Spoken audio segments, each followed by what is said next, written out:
I would now like to introduce the first speaker, who is Professor Bude. He's a sociologist by trade. He studied that in Tübingen and in Berlin, and he also worked at the universities in Berlin, in Frankfurt Oder, in New York as well. And since 2000, he's been a professor for macrosociology at the University of Kassel in Germany.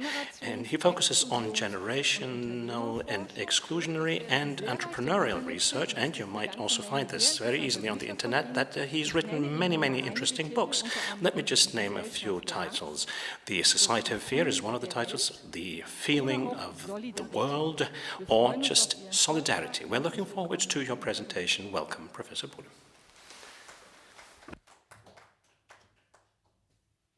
Liebe Frau Bö, vielen Dank für die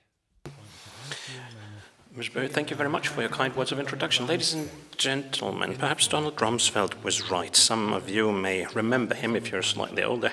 He was the US-American Secretary of Defense, and at the beginning of our century, he made a distinction that I still find rather interesting. He said that there are known unknowns and unknown unknowns that we have to operate within a new world that he was already alluding to back then.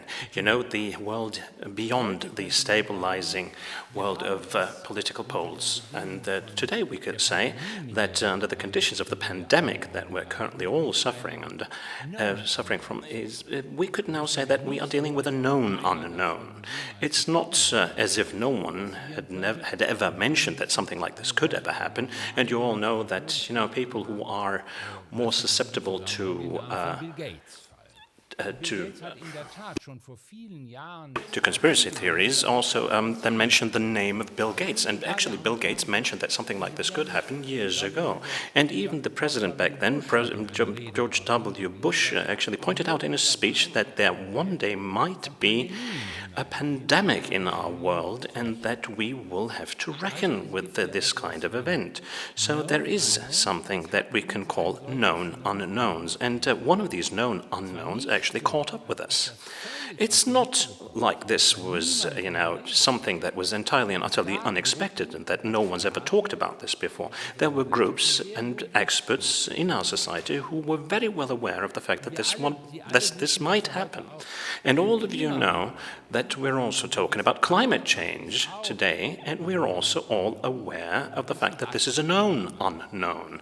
We know that climate change is happening, and we also know that many of the things that have happened already can no longer be corrected. But what we do not exactly know is, for example, how extreme weather might look like in Berlin or in the city of Karlsruhe.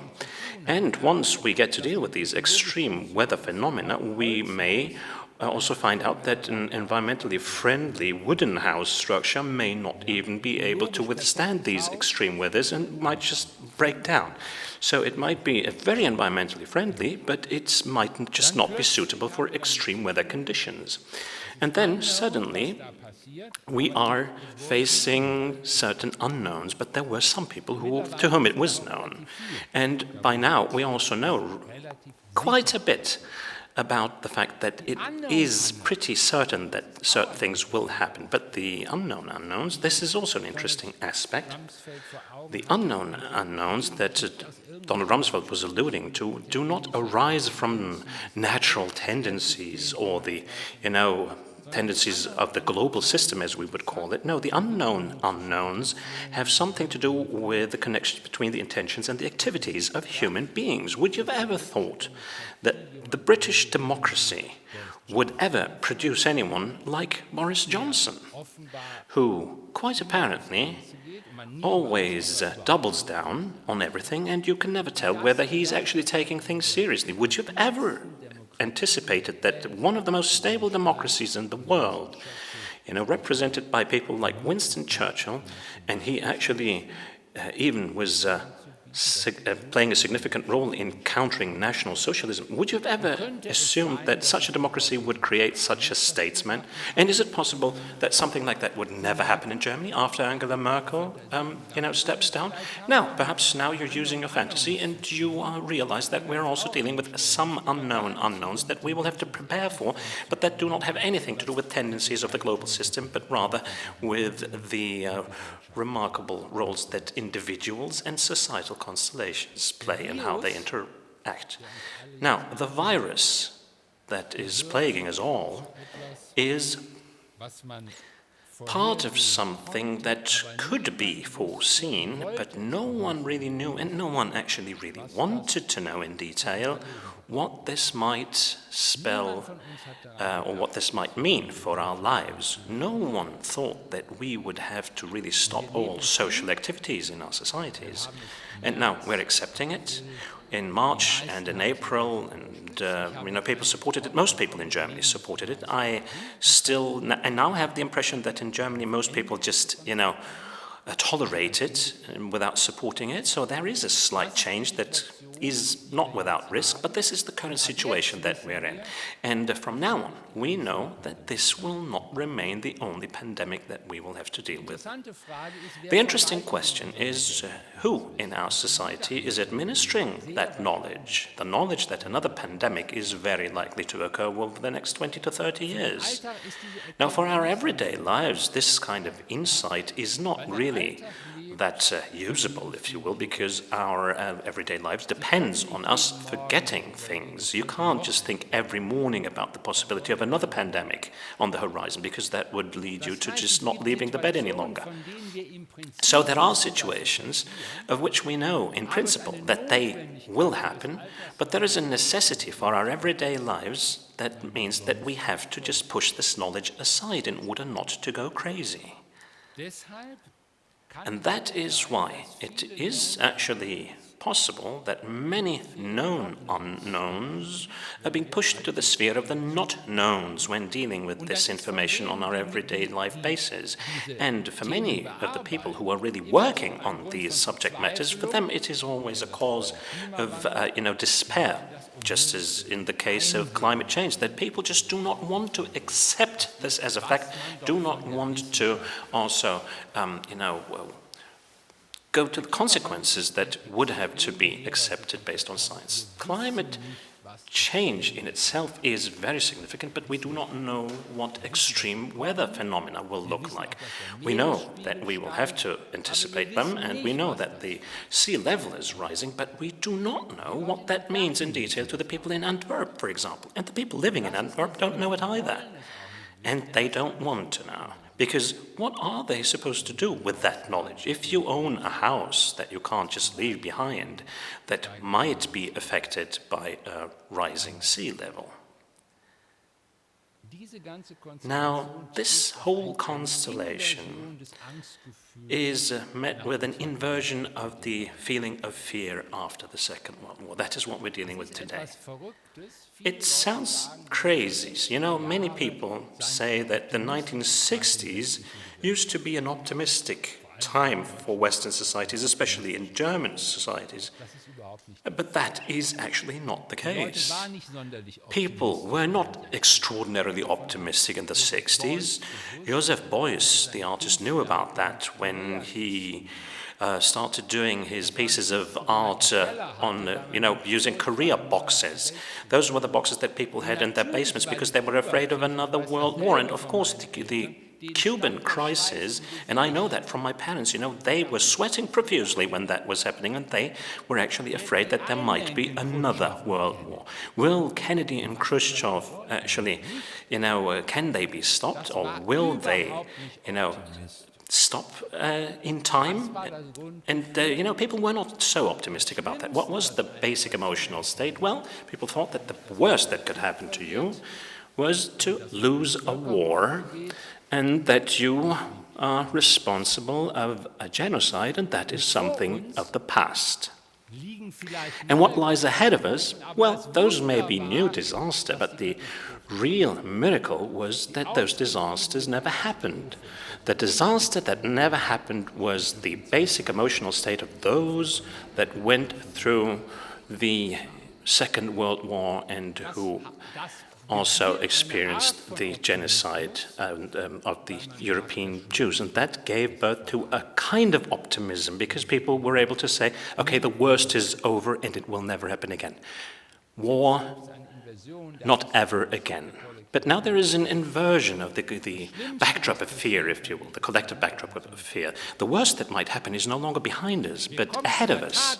And we indeed are coming out of a time of freedom, of peace, of prosperity, and of opportunities. But many younger generations believe that this time window is closing and that we are now dealing with something, that we know that certain parts of this are, known unknowns and they're connected to unknown unknowns, but it can actually, stop us dead in our tracks in a way that would just rob us of anything that we can do. That is the kind of situation that currently is actually coming to a point. And many people in Germany are afraid that they might catch COVID-19 and that they will be part of that group where this disease leads to hospitalization, perhaps even to having to stay in the ICU. And of course, it is the most terrible insight to know that you've got COVID-19 and that there is no real medication against it, and that the hospital can only try and create the best possible conditions for your body to somehow heal and get over it. But you can't be really helped in a targeted fashion. Now, if you bear that in mind, you might develop a real fear. And if you then go on hearing that it might even affect 30-year-olds or 45-year-olds, then that is cause for even greater anxiety. And it is this kind of fear that is based on the feeling of powerlessness. It is not really the fear that it might happen any moment when I step out of that door, but that if it happened to me, that I end up in a situation where I'm pretty much powerless because the doctors and the nurses around me, can only offer me, support in the form of additional oxygen, for example, but they can also only say, well, hopefully you'll be able to pull through, if not, bad luck. On top of that, there are other fears and anxieties today. I want to come to the phenomenon of, the forming of pacts of fears and anxieties, if you will. So, the fear, for example, about the German production model once the automotive industrial cluster comes to an end. What will be the result of the, increasingly dire trade war between the United States and China? The former foreign minister says on the radio today that even if George Biden wins the election, this is going to remain an issue. And what about the consolation of Europe if the next French president is called Marine Le Pen and the next Italian prime minister is called Salvini? All of these are actual possibilities that are by no means completely unreal. And all of this, if you really for once accept realistic fears and anxieties, so these are not fantasies, these are realistic scenarios. So if you have to deal with this logic of the pact of fears and anxieties against the backdrop that I just described, that is that the worst is still to come, then it might just really catch you off guard. And what helps, I told you, well, forgetting things. Lebensdienliches Vergessen. So oblivion, simplifying your life, doesn't mean, and we're going to shed light on this from a psychiatric point of view, in a bit, well, we're going to learn what else we can do in order to wipe away those fears a little bit. There's some techniques to do so, but still, you don't really think that a couple of techniques will help you to overcome this fear, do you? What you need is oblivion of your daily lives, whilst at the same time, hopefully, having clear awareness about what is possible And the worst that can happen to a society is that there is not just this individual feeling of powerlessness when thinking of COVID-19, but that altogether we're going to end up in a constellation of powerlessness when it comes to our development that, realistically speaking, might actually turn out to become true. And being vigilant, wide awake, being truly aware is seeing what's happening and thinking about what we can do to counteract it or to foster it. So this means there is an interdependence between the ability to forget Nietzsche and the ability to remain wide awake, John Dewey. Pragmatism, American pragmatist philosopher. And the most important thing in all of that is one third aspect, which I believe hardly ever comes to people's attention, which is the metaphysical quantum we all need every now and again, the metaphysical quantum that you need in order to regain trust in the world the way it is. I.e., the fact that the world is not just a place where all fears come together, realistically speaking it is, by the way, but it's also a place which opens up opportunities. And how can we seize the opportunities of this world without succumbing to the dangers of that world? Knowingly being aware of things going on around us and being able to forget about things, thus simplifying our lives. And my formula for the time being is hope without optimism. Let me thank you for the time being for your dear attention. Thank you.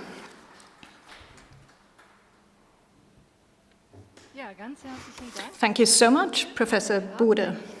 I think we'll still have time for a couple of questions, so I'm looking around the room to find out whether there are questions from amongst the audience, and I'm walking over to my iPad to see whether some questions come up here. Oh yes, there is one question I'd like to relay to you. How transparent do you think we are here in Germany? 2 weeks ago in the US, on 260 pages, it was demonstrated how the curve of, or the distribution of a COVID-19 vaccine could look alike. And in Germany, there are 2 pages of the Robert Koch Institute. This is what the participant says, tell us that we should think about this, at least. I mean, do you think that these differences in transparency are drivers for risks in society? So I insinuated positively that we're not weeks behind the US right now. So the question refers to the availability of a vaccine and the transparent communication about it. So there are 2 problems inherent in this question. One problem, which is a quite essential, basic one, goes by the title of a resilient society. And one thing that has become quite clear in the pandemic that we see today is that obviously there are different kinds of taking precautions against these known unknowns. We know this from the comparable cases we had in South Korea and partly also in China. We know it from what happened in different situations that happened in different countries, in some stages in Bergamo, for instance, when it comes to testing capacity. So all that sorts of different fields of comparison that all can help us to derive from them to come up with contingency plans for our society. What we need probably is something like a reflection or a bundle-up scientific reflection that takes precautions for these extreme threats and dangers to our society. The last one that nobody ever believed in it hardly was the economic and financial crisis of 2008-2009 and the sovereign debt crisis subsequent to it. That was in 2011. So see there were two major situations of danger that had an exponential character. And it's important for societies to know that there are people around who actually give some thought to these instances, to these situations, getting prepared for it. And in Germany, and I think here the participant raising the question is quite right.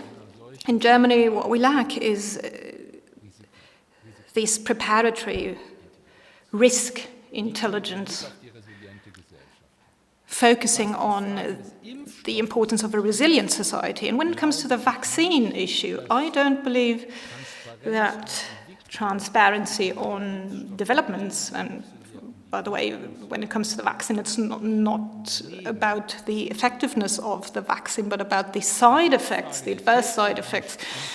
And the main issue in testing a vaccine is gauging adverse side effects. There might be a vaccine that is greatly effective for a period of 20 days, which also entails weakness of your synapses, and that actually makes you lose your mind at some point. And so the main issue is, what about the adverse effects? And to my knowledge, because I looked into the matter a little bit, to my mind, there is no such thing as transparency about it, because there is no such thing as knowledge about it. And the transparency that exists in the US is established first and foremost between competitors, developers, and suppliers, and about taking precautions in terms of what the American government bought in terms of buying and purchasing capacities. And this is true, and here we should actually display more transparency, because then it would turn out that we did not take the necessary precautions that much. And in that sense, it is a source of fear when you know, well, is there actually any plan B in the drawer for the easiest problem, by the way, which is interesting for sociologists, by the way? Well, vaccinating all of our society, which might take a year at least, or longer, how is this going to be organized? Who are the ones being vaccinated first? Who are the ones to wait for a longer period of time? What are the criteria that we need to go by? Is it always the rich that are going to be vaccinated first, or is it the nursing staff that will be vaccinated first, and managers in the steel industry will come last in line, or will it be car manufacturers because we no longer need any cars anyhow? Or how are we going to go about things? So, as a matter of fact, I don't see any plan that people might have come up with to devise a vaccination structure that can be justifiable. Who comes first in line and who comes last? This is a truly interesting question. And creating transparency about this might even be dangerous. Well, in your talk, you mentioned the 1960s, and you carried out research on that for a long time. And now you're telling us that the 1960s were rather not that positive or optimistic an era, because from what you have heard, from what you might have read when having experienced the time as a child, it was rather 1968 years and after, and the flower power years in the 1970s that represent this mindset. And would you see any analogy between the 1960s and what we experience now? Or how would you explain the fact that we somehow embellish the picture of the 1960s, whereas it might be understandable that shortly after World War II there were still fears remaining, fears of another war? Well, I feel that the situation in Germany is marked a lot by an inversion of fear, just because we've got something that back in 2008-9 we might not have imagined. So when it comes to our economic development in the past 10 years, and let me pinpoint it a little bit, we've been in paradise when it comes to employment rates,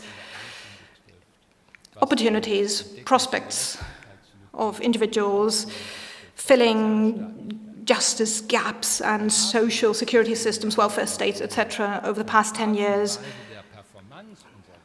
Well, when looking at the performance of our societies, by both the state, the private sector and the administration, well, we've turn away from this world of combatant neoliberalism towards a world of increased opportunities for all and for the younger generations in particular. So let's say, for instance, you look at the green policy maker Annalena Baerbaum, who is 38 years of age, and she experienced 10 years of growing opportunities, 10 years in which people thought that Germans used the post-war period to fare even better than they ever did before.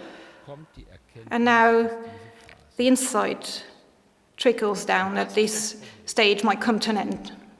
And this is the problem precisely. In this generation of 30-somethings, 40-somethings,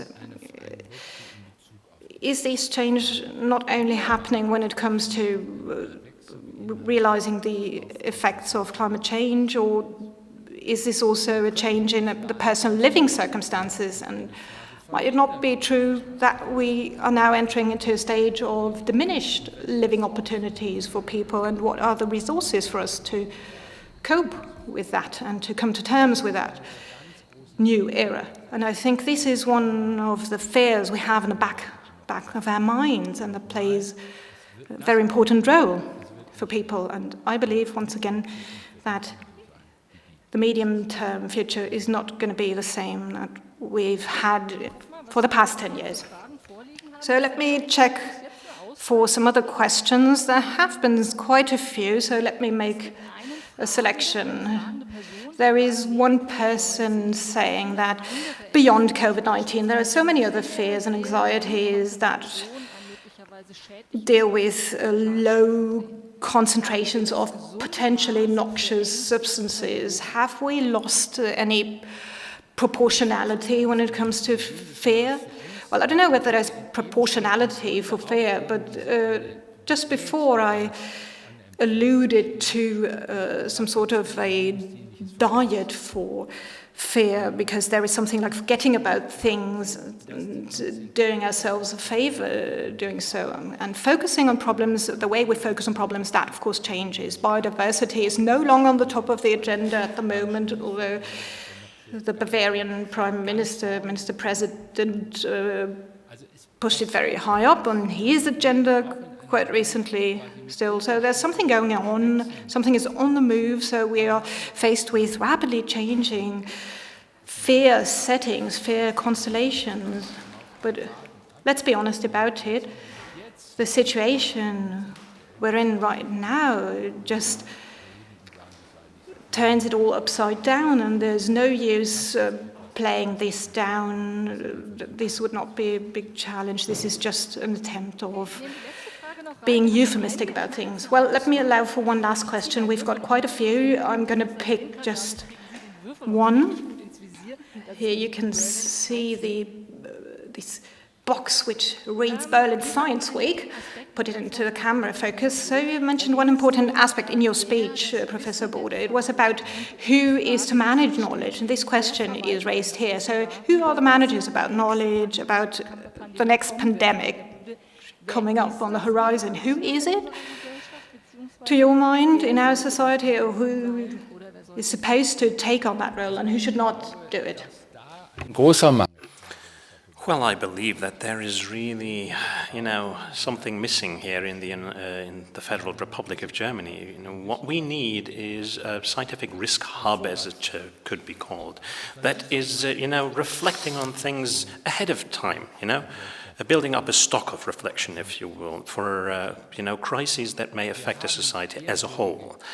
We have venerable science associations with elderly members, female and male, more male than female, probably, and they may have achieved a lot, and they also take the floor and they try to offer a summary of knowledge from time to time. But what we do not have, in my perception, is a kind of institutional space or an institutional place where people can do this kind of reflecting that would be necessary for a resilient society.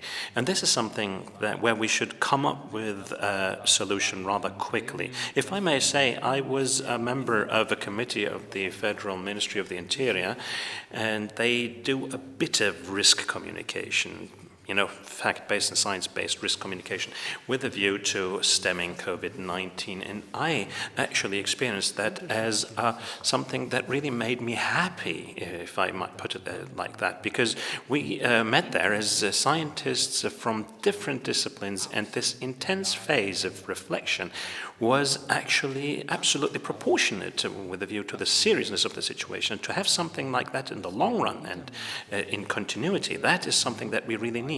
A kind of interministerial group that would then also be able to start initiatives between the different ministries, as we did successfully, at least in part, in April and May this year. And now the current situation is different. I already alluded to that. We now are no longer talking about active participation. People are no longer willing to actively participate in the necessary measures. They are rather, accepting them, if you will, or tolerating them, and that is a problem, especially if, on the 1st of December, we will then be faced with the truth that we might have to even, stop our public life until and including up to Christmas. Then it might be even more difficult, and sciences will be faced with a new problem, because there will be a feeling of disappointment in the executive branch, and there is no social group who could absorb the anxieties and the fears. The churches can currently not play that role, that neither can the trade unions or the political parties. I unfortunately have to put it this clearly, and it will then fall to the scientists and the scientific community, and I hope that there will be scientists who will both be competent and also, be able to inspire some confidence in people. Thank you very much, Professor Bude.